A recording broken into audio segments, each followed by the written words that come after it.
ये पार्क की एंट्रेंस है और आप देख सकते हैं कि इट्स ब्यूटीफुल। और अभी हम यहाँ पे जाएंगे, एक्सप्लोर करेंगे कि यहाँ पर क्या क्या है।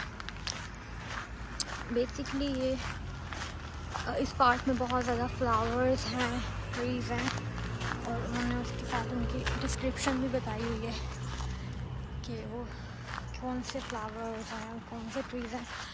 तो इट्स ब्यूटीफुल। अगर आप स्वीडन में हैं तो मैं बोलूँगी कि आप प्लीज़ एक दफ़ा आके इसको विज़िट कीजिए।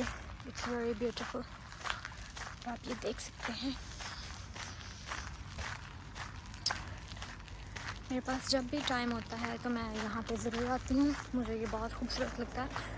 मैं अक्सर यहाँ पे वॉक करने के लिए आती हूँ। और आप लोग देख सकते हैं कि यहाँ